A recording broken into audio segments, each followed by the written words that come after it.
Tervetuloa Verkostovoima-podcastiin. Täällä puhutaan verkostoitumisesta niin kuin siitä pitäisi oikeasti puhua. Ei mitään small talkia eikä pintaa, vaan sitä, mitä oikeasti tapahtuu ihmisten välillä. Tässä podcastissa puretaan verkostoitumisen myyttejä, statusta, vertailua ja sitä, miltä tuntuu olla huoneessa, jos ei sun tarvitse esittää yhtään mitään. Mun nimi on Timo Avdo ja mä oon tämän podcastin hosti ja verkostoitumisasiantuntija. Ja tänään mulla on vieraana Taina Törmänen, koomikko ja viestintävalmentaja. Tervetuloa. Kiitos paljon. Taina, hei, mitä kuuluu? Hyvää kuuluu. Olin tuossa eilen pitkästä aikaa näin yhtä serkkuani ja huomasin, että miten hyvältä tuntuu kertoa pitkästä aikaa, että oikeasti kuuluu hyvää. Niin nyt asiat on aika mallillaan, sanoisin. Ihana kuulla. Upea saada sut vieraaksi. Ollaan tosiaan verkostoitumisen äärelle kerännytty juttelee nimenomaan tämmöistä aitoa keskustelua aiheesta. Niin olisi kiva lähteä tai oikeastaan kuulla vähän sun niinku näkemyksiä siitä, että mitä verkostoituminen merkitsee sulle. Mutta ennen kuin mennään siihen, niin olisi myös kiva vähän kuulla pintaa syvemmältä, että kuka on Taina Törmänen?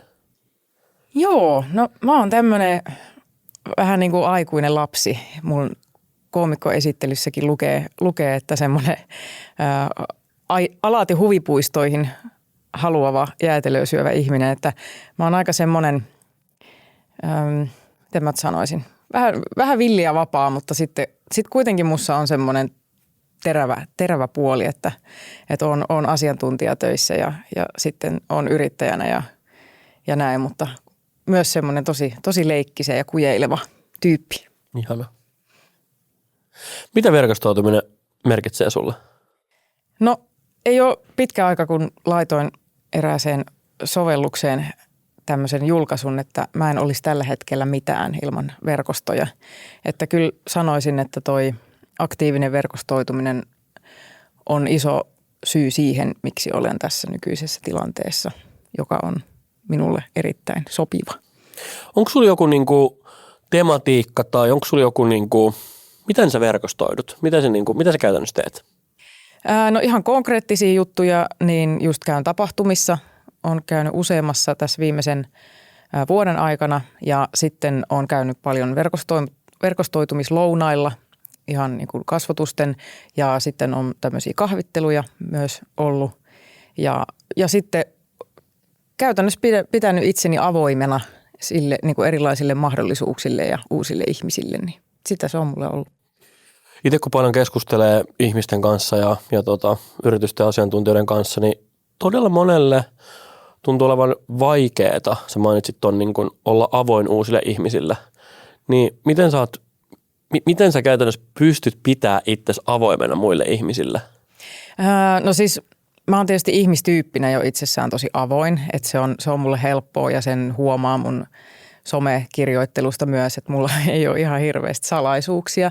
Niin jotenkin vasta sen jälkeen, kun mä oon ymmärtänyt, että se on vahvuus, niin on myös tullut niinku uskallusta siihen että uskaltaa olla niin kuin mahdollisimman alusta asti oma itseni. Totta kai mullakin on vielä tietynlaisia mörköjä ja muureja, minkä yli pitää päästä ja mä hyvin paljon yritän niin kuin heti aluksi tehdä semmoista tulkintaa, että onko tämä ihminen turvallinen vai ei. Että totta kai mulla on semmoisia olemassa, mutta ei, se täytyy vaan yrittää ja olla silleen armollinen itselleen, että aina ei voi antaa niin kuin tosi hyvää ensivaikutelmaa ja aina se ei ole minusta myöskään niin kuin täysin riippuvainen, että minkälaisia tulkintoja ihmiset tekee. Että yrittää vaan. Mun mielestä on hyvin sanottu. Vaikka on tämä sanonta, että ensivaikutelma voi tehdä vaan kerran, mutta en tiedä pystytkö samaistumaan, mutta sullakin on paljon seuraajia somessa, sä teet näkyvää työtä, sä kierrät keikkalavoja, loppuun myytyjä areenoita, yms, niin kyllähän niin kuin ihmisille tavallaan niin kuin väkisinkin tulee susta joku ensivaikutelma, vaikka et sä pääsis itse edes vaikuttaa siihen millään tavalla. Kyllä, ja sitten mä saan välillä viestejä ihmisiltä, joilta mä oon koskaan nähnyt, joille mä en ole sanonut sanaakaan ja sitten he jotenkin jo kokee tuntevansa minut jollain tapaa.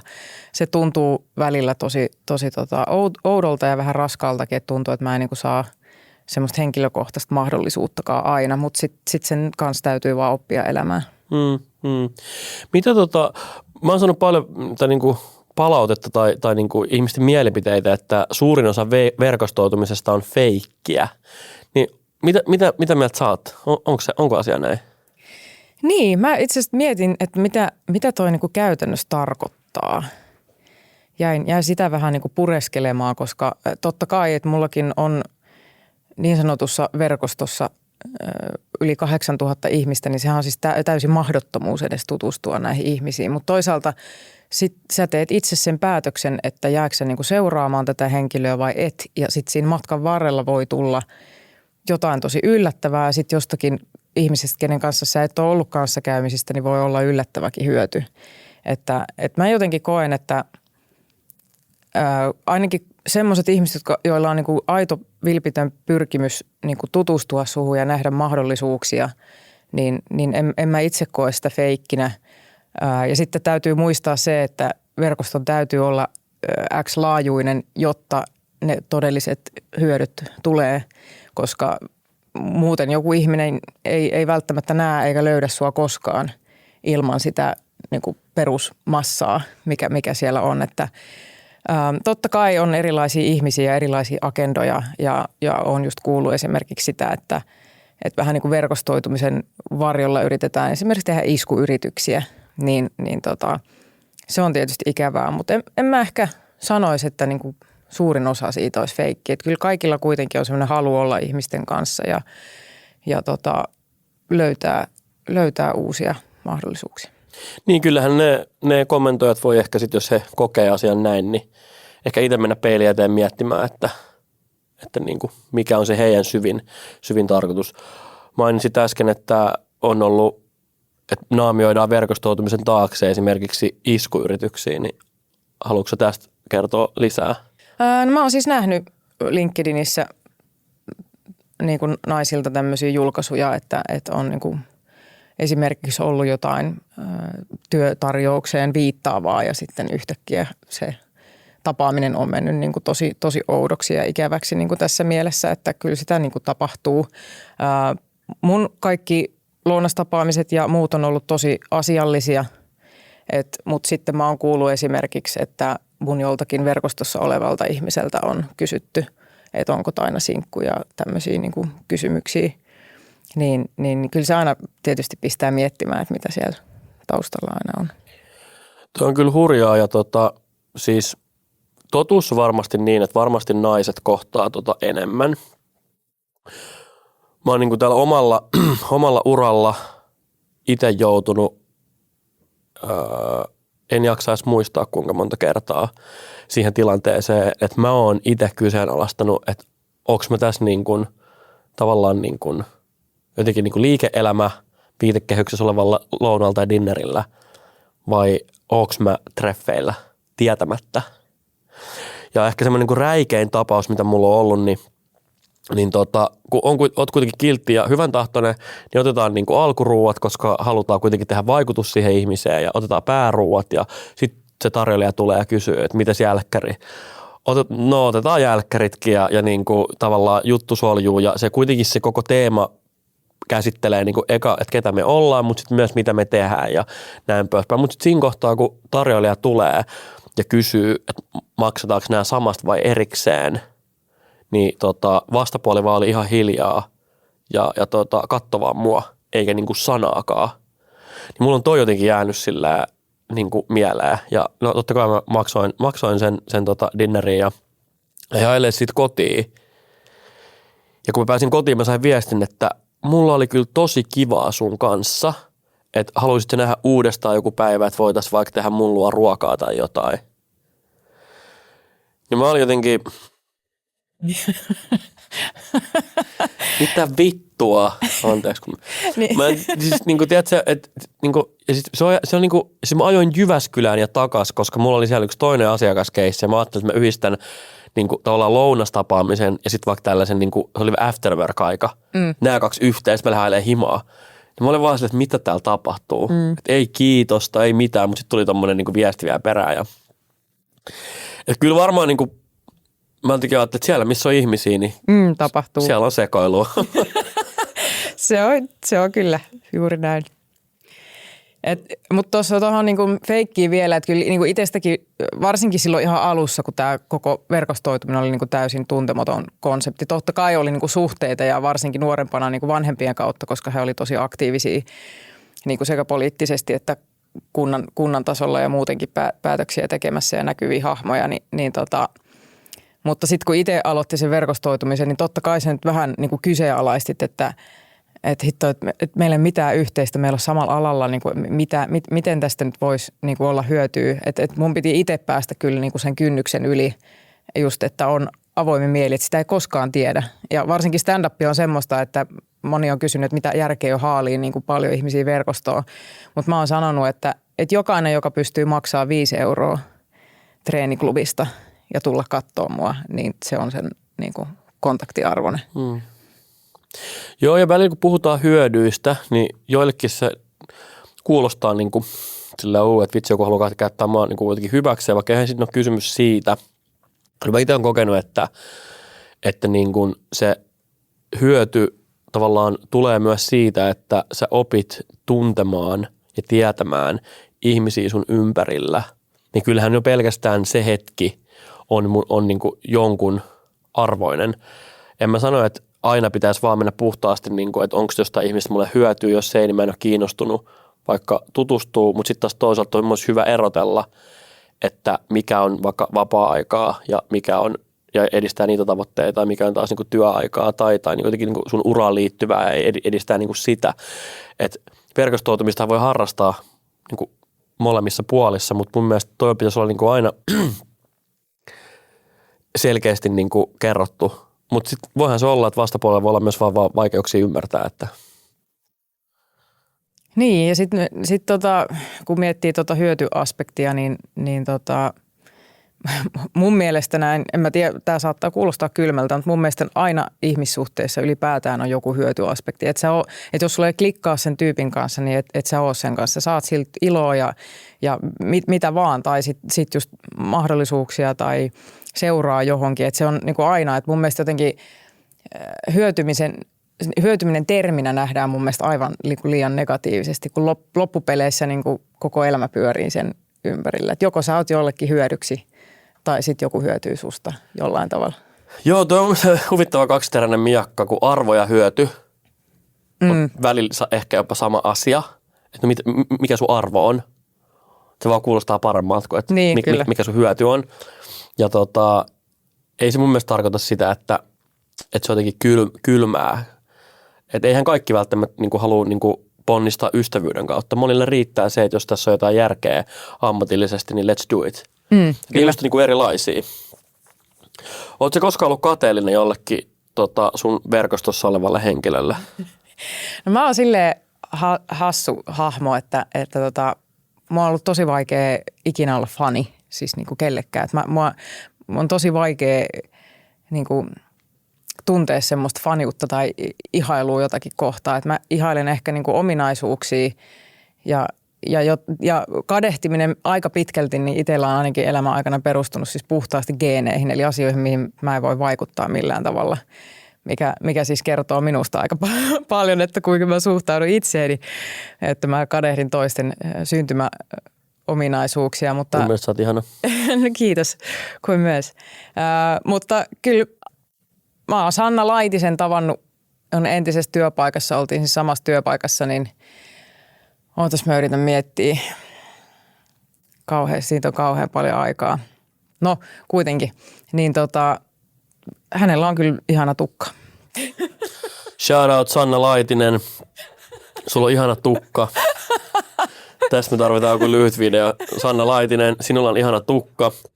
Sehän on mennyt myös naimisiinkin tässä viime aikoina. Ihanaa, joo. Ja kaikkea hyvää heille sinne.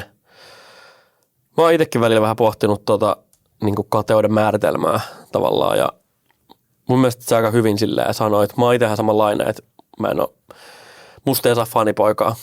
Se on niin kuin melkein mahdotonta. Ja tavallaan se kateus, kyllä mä välillä turhaudun siihen, että tiedätkö, oispa valkoihonen. Se voisi helpottaa monta asiaa mun elämässä, mutta sitten taas toisaalta niin mä koen, että mä sain nämä kortit ja pitää olla ylpeä siitä, mitä on. Ja se turha käyttää ehkä silleen aikaa tohon. Mutta sen mä oon kyllä huomannut, että silloin kun tulee semmoinen, varsinkin jos puhutaan sosiaalisesta mediasta, että jos sua vaikka alkaa ärsyttää jonkun tyypin julkaisut tai sen tekemiset, niin mä ainakin nyt silleen hiffannut sen, että no en mä tiedä, onko tämä kateutta, mutta jotain tämä kertoo musta. Ja monesti silloin on ollut hyvä, että sä laittaa internetti kiinni ja mennä tekemään jotain tavallisia asioita. Ja sitten taas toisaalta, niin kyllä se on myös niin kuin sillai, antaa virtaa, että jos tulee semmoinen olo, että okei, mä haluaisin jotain samaa, niin sitten sä mietit niitä sun omia tavallaan kyvykkyyksiä, että miten mä näillä mun kyvykkyyksillä taidoilla pystyy, että se vaan motivoi sua. Mutta semmoinen niin pahantahtoinen kateellisuus, niin en mä oikein tiedä, kantaako se oikein minnekään. Joo, että varsinkaan sen niin kuin purkaminen, totta kai niin kuin välillä tulee semmoisia puuskia vaikka salilla, että vitsi, että ärsyttää, että toi muija vetää tuossa 15 leukaa ja mä saan härin tuskin 2, niin välillä tulee niinku tämmöisiä, mutta sit se onneksi niinku menee ohi ja pystyy jatkaa elämässä eteenpäin. Ja monihan tosi paljon toitottaa sitä, että koskaan ei tiedä, että mitä kenenkin ihmisen niinku takana on, että saattaa niinku näyttää tosi hienolta jonkun elämä ja sitten siellä kuliseissa tapahtuu jotain, mutta jotenkin mun mielestä sekin on niinku, en mä tiedä, onko se jotenkin väärä tapa ajatella, että no silläkin varmaan menee ihan päin persettä, että miksi mä saisin siitä niin sit parempaa oloa itselleni, että joo, mutta nämä on välillä kinkkisiä. Haluat säkin alkaa tekemään omaa podcastia? Vahva suositus Reindeer Cowboysille. Täältä löytyy tilat, kalusto ja henkilökunta. Jos sä haluat varata tämän studion sun omaa käyttöä, niin katso tuosta linkistä alta lisätiedot ja ota se seuraava askel. Mä muistan, kun sä tulit ekaa kertaa tonne ammatilliseen someen LinkedIniin sun ekoilla julkaisuilla ja muistaakseni mun oma muisto oli, että sulla oli työnhaku päällä. Tää taisi olla semmoinen eka kerta. Se tuli ootas nyt mä laskeskelen, 3 kuukautta sen jälkeen, kun mä aloitin aktiivisen LinkedInin tekemisen, niin alkoi työhaku. Okei, eli eli alusta 3 kuukautta siis missasin matkasin, mutta sitten nämä upeat julkaisut tuli eteen, niin tälle ulkopuolisen silmin on niinku, siis näyttäytynyt siltä, että sulla on niinku paljon tapahtuu, paljon meininkiä ja sulla on niinku se niinku työelämä ja sun asiantuntijapuoli ja sitten koomikko ja se on myös sun työtä, mutta ne osuu ehkä niinku eri kelloajoille kuin sun tavallaan asiantuntijaduuni, niin onko tämä niinku pyöritys niin sanotusti, miltä se on niinku näyttäytynyt sun elämässä?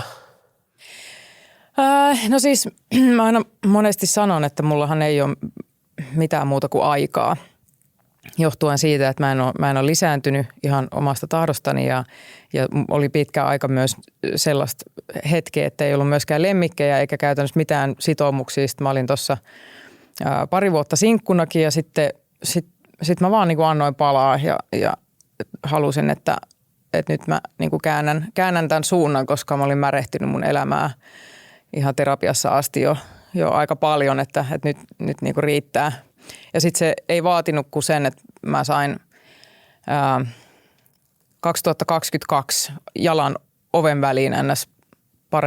Parempiin hommiin ja parempiin tilaisuuksiin, niin sitten se siitä käytännössä lähti semmoinen nousujohteinen urakäänne sanoisin. Että nyt mä oon niinku siinä pisteessä, missä mä kuvittelin ainakin itse, että mun olisi pitänyt olla 5 vuotta sitten, mutta toisaalta, jos mä olisin ollut tässä paljon aikaisemmin, niin mä en ehkä osaisi arvostaa tätä näin paljon kuin mitä mä nyt arvostan. Mutta kyllä mä oon ainakin kuullut kommentteja, että ulkopuolisen silmin tämä näyttää ihan niin kuin, että ihmiset vaan odottaa, milloin mä palan loppuun. Että se näyttäytyy siltä, että mulla on hirveästi koko ajan kaikkea. Mutta mä tänäänkin katoin Love is Blindia 3 jaksoa putkeen, että kyllä mulla oikeasti sitä peukalon pyöritysaikaakin on ihan riittävästi, että ei ole huolta. Että mä koen, että mulla on aika hyvä tasapaino nyt.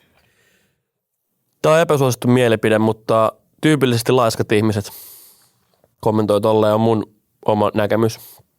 Ja mä oon pahallani, jos tää satuttaa ketään siellä ruudun toiselle puolelle, mutta näin mä tän näen, koska jos sä oot oikeasti huolissasi jonkun niin tasapainosta tai terveydestä, niin sä osaat kyllä kohdata se eri tavalla ja sä osaat niin kuin ehdottaa eri asioita, mutta mun mielestä sä kuulut siihen 1%, että sä saat asioita tapahtuu, sä teet sen näyttävästi ja hienosti ja se herättää suurimmassa osassa ihmisiä niiden omat epävarmuudet, koska ne haluaisi olla niin kuin Taina Törmänen, ne haluaisi tehdä niitä juttuja, mitä sä teet, ne haluaisi altistaa itsensä suurelle yleisölle, olla haavoittuvia,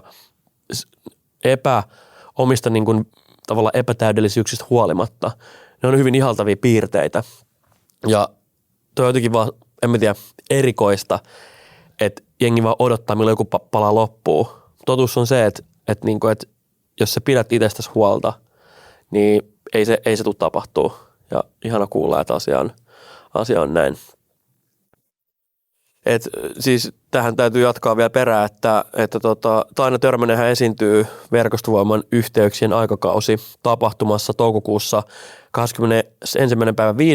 Se on meidän headliner esiintyjänä siellä, eli vetää loppushown ja päättää tämän tapahtuman ja tälleen niin kuin tapahtumajärjestäjän näkökulmasta niin Tainalla on ollut aika upea henkilöbrändi, koska itse en ole käynyt yhdelläkään keikalla, mutta silti me on tilattu hänet meidän tämän vuoden yhteen suurimpaa tapahtumaa pääesiintyjäksi, niin tältä se näyttäytyy ainakin tänne päin.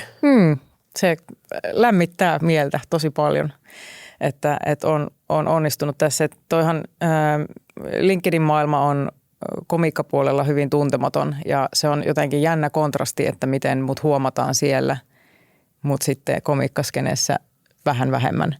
Että mulla on ollut vähän niin kuin painia sen kanssa, että olen tietysti tosi onnellinen, että mä oon tehnyt asioita oikein, mutta sitten niin kuin omien joukossa sitä ei ihan niin paljon arvosteta, niin se on ollut semmoinen, mitä on täytynyt oman pään sisällä työstää aika paljon. Niin, no tämäkin varmaan epäsuosittu mielipide, mutta todennäköisesti aika moni on kateellinen sulle. Se on mun oma näkemys ja harmi sinänsä, koska mä itse uskon myös siihen, että yhteistyössä päästään tällaisiin lopputuloksiin, kuin vaikka nyt tässä meidänkin yhteistyössä. Mutta jos me niin kuin ammutaan toisimme jalkaan, niin mehän jäädään pieniksi. En tiedä, että tätä voi olla vaikea selittää jollekin, joka ei vaan halua nähdä sitä, mutta mä uskon sen, että sulla on todella valoisa tulevaisuus. Mun mielestä teet asioita tosi oikein. Ja jengi voi olla ihan mitä mieltä tahansa siitä, niin pitää itsestään huolta, niin kyllä hyvät asiat tapahtuu. Kyllä mä oon silleen itse niin kuin luottavaisin fiiliksin ja sitten tosiaan päättänyt vaan arvostaa ja olla onnellinen niistä tilaisuuksista, mitä mulle nyt tulee eteen. Niin mun mielestä avainsana on tossa, niin kuin, että sä oot päättänyt. Siitä se lähtee. Se on vaikeaa. Mutta sitten kun sä oot päättänyt jotain, niin kummasti sen jälkeen alkaa tapahtua asioita. Kyllä. Mun mielestä se on upeata. Mitä oikeeta tapahtuu live-tilanteissa, kohtaamisissa, jota sun mielestä ei voi koskaan tapahtua vaikka LinkedInistä tai verkossa ylipäätään? No, mulla tietysti jonkun verran sitä gäppiä pienentää se, että mä oon niin kuin sanoin, niin ihan super avoin ja mä pystyn olemaan sitä myös tekstimuodossa. Mutta kyllä mä sanoisin, että semmoinen tietynlainen just se turvallisuuden tunne ja luottamus jostakin ihmisestä, että kyllä niin kuin luulen, että kello tahansa on helpompi lähteä yhteistyöhön ihmisen kanssa, jonka on niin kuin tavannut kasvotusten, ostaa jotain ja ottaa asiakkaaksi siis ihan mitä vaan. Niin kyllä mä luulen, että se on se turvallisuus ja luottamus, mikä tulee. Ja sitten semmoinen tietynlainen niin kuin kehon kieli, että ainakin mä oon tosi herkällä korvalla siitä, että mä niin kuin tunnustelen, että mikä tää ihminen on, niin siitä sitten joko tulee punaisia lippuja tai sitten ei, niin sitten se on helpompi lähteä siitä eteenpäin, jos huomaa, että hei, että tämä oli kirjoittaessa tosi fiksun kuulonen ja livenä myös vaikuttaa ihan supermukavalta tyypiltä, niin kyllä se mikä tahansa siitä eteenpäin on helpompaa. Joo, ja mulle itselle energia on niin kuin tosi tärkeä ja vaikka tätäkin tapahtumaa, kun lähdettiin rakentaa, mä pohdin pitkään, että minkälaisia yrityksiä tai ihmisiä, että mistä me rakennetaan se niin kuin lavalla tapahtuva ohjelma. Ja itse asiassa just nuo sun arvot on ollut semmoinen, mikä niin kuin eniten matchaa, tai siis suurin syy, että miksi juuri vaikka sinä, eikä joku muu koomikko, niin tuli just tuosta arvopohjasta, koska mä uskon siihen, että kun säkin puhut avoimesti noista asioista ja susta välittyy tietty energia, niin tavallaan ne ihmiset, jotka resonoi sen sun energian kanssa, edustaa noita piirteitä ja tapoja toimii, on niitä ihmisiä, ketä me halutaan sinne paikalle, niin ihanaa, että tämä toteutuu. No niinpä, ja siis mulla on sellainen olo jo nyt, että mä oon niin kuin menossa sinne lavalle esiintymään niin kuin omilleni, että musta tuntuu, että noi teidän tapahtumat ja sitten toi yhteisö, minkä te olette onnistunut rakentamaan, että mä oon siellä kuin omieni joukossa ja mä olen niin kuin varma siitä, että mä oon niin kuin siellä hyväksytty ja toivottu, niin siitä tulee niin kuin tosi lämmin ja semmoinen varma fiilis. Ihana kuulla. Mä uskon siihen kanssa. Jos joku tulee, itse asiassa varmasti moni kuuntelee tätä podcastia, joka ei ole koskaan käynyt Verkostovoiman tapahtumissa, niin minkä neuvon sä antaisit jollekin henkilölle, joka tulee sinne vähän epävarmana ja ei ole ihan varma, että mitä sen pitäisi tehdä ensimmäisenä, kun ovet aukeaa ja hän tulee sisälle? Joo, kyllä ainakin itse muistelin tuossa niin kuin omaa ensimmäistä kertaa, niin kyllä mä lähtisin siitä, että jos siellä on kuka tahansa, kenet sä tunnistat vaikka kuvan perusteella tai jotain, niin sit ihan vaan niin kuin jollain tikusta asiaa tekniikalla vaan, että hei, että mä tunnistan sut ja on että semmoisella niin kuin tavallaan nöyrällä ja kiinnostuvalla ja semmoisella positiivisella asenteella, kun lähestyy ketä vaan, niin mun on vaikea kuvitella, että se otettaisiin niin kuin huonosti vastaan. Ja sitten ainakin näissä aikaisemmissa tapahtumissa, mä en nyt ihan varma ole, että miten tuossa uudessa, mutta kun siellä oli esimerkiksi näitä niin kuin, yhteistyökumppaneita, niin sitten he on varmasti kiinnostuneita kertomaan siitä heidän omasta jutustaan, koska he on siellä niin kuin sitä varten. Niin ainakin itsellä helpotti niin kuin kiertää ne pisteet ensin, että mikä juttu tämä on. Niin, ja sitten siihen helposti kertyy jo porukkaa ympärille. Niin nämä olisi ehkä mun semmoisia.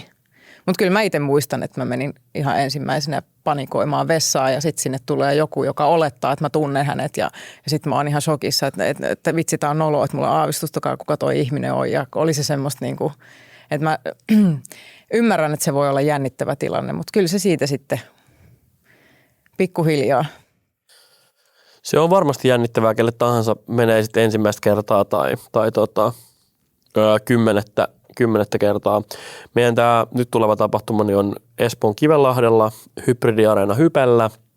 Ja me ollaan tehty silleen, että me ollaan nyt vähennetty sitä yrityskumppaneiden määrää aika merkittävästi. Että meillä on vaan niin kuin muutamia, olisiko ollut 6 tai 7 kappaletta. Että me ollaan haluttu nyt enemmän keskittyä siihen, että ihmiset pääsee siellä kohtaamaan ja verkostoitumaan meidän verkostovoimakonseptin mukaisesti, mikä me ollaan kehitetty nytten viimeisen vuoden aikana, kun me ollaan järjestetty useampi tapahtuma ja halutaan antaa enemmän aikaa näille niin kuin luonnollisille asioille.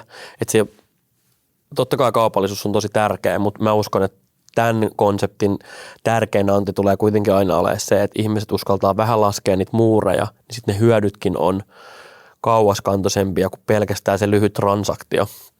Niin odotan myös itse innolla. Muistan siis, kun ensimmäinen tapahtuma järjestettiin tämmöisessä bar bistro tyylisessä paikassa ja nyt tämä on niin kuin meidän viides tapahtuma ja mulla oli semmoinen visio, että mä haluaisin viedä tämän areenalle, mä haluaisin tehdä tästä mainstream-meiningin ja että se ei olisi mikään semmoinen niin kuin pienen kerhon ristiinvetomeininki, vaan että oikeasti niin kuin tavallisten suomalaisten ihmisten niin kuin tavallinen tapahtuma, missä tapahtuu tavallisia asioita ja mun mielestä se on niin kuin tärkeää ja niin kuin sitä tarvitaan. Kyllä, ja sitten mä ehkä sanoisin sellaisille, ketkä on nyt useammassa käynyt ja on semmoinen rempsee ulosanti, niin rohkeasti myös lähestyisi ihmisiä, jotka näyttää vähän eksyneeltä, koska itselle oli ainakin niin kuin tosi tärkeää se, että semmoiset rohkeimmat henkilöt tuli tekemään se aloitteen, niin mä kans toivoisin, että siellä ei jätettäisi ketään niin kuin yksin myöskään, että kaikilla ei välttämättä ole semmoista samanlaista aloitekykyä, niin sitten me rohkeammat niin kuin otettaisiin siitä koppia ja ei poteroiduttaisi vaan sitten sen saman tutun porukan kanssa, että siinä on itselläkin varmasti harjoiteltavaa. Joo, ehdottomasti ja ootankin, että itse asiassa päästään nyt sillä omalla konseptilla. Mehän paljon katsottiin palautteita, niin ihmiset kuitenkin niin kuin oli sillä, että liikaa oli lavalla tapahtuvaa ohjelmaa, ettei kerennyt verkostoitua. Sitten kun tavallaan pääsi sen verkostoitumisen makuun, muurit on laskeutunut, niin sitten aina tavallaan keskeytettiin sellainen seuraavalla ohjelmanumerolla. Niin nyt me ollaan vielä niin kuin ekstra paljon hinkattu sitä ohjelmaa silleen, että niitä puheenvuoroja on muutamia, ne kestää noin 5 minuuttia per puheenvuoro, ja niiden tarkoitus on vaan antaa se seuraava ikään kuin puheenaihe, ja sitten se meidän konsepti pistää ne ihmiset niin kuin liikkuu siellä, niin odotan kyllä innolla, ja kiitos, että saatiin sut sinne pääesiintyjäksi. Kiitos kutsusta. Ja kiitos, että saatiin sut myös tähän podcastiin vieraaksi. Kiitos, oli erittäin mukava olla. Kiitos, kun kuuntelit Verkostovoima-podcastia. Jos tämä keskustelu herätti sinussa mitään ajatuksia, niin paras paikka jatkaa tätä keskustelua ei ole somessa, vaan kommenttikentässä ja sopimalla vaikka tapaamisia, laittamalla viestiä ja viemällä asiat myös sinne oikean elämän puolelle. Mun nimi on Timo Audo, tämä oli Verkostovoima-podcast. Kiitos.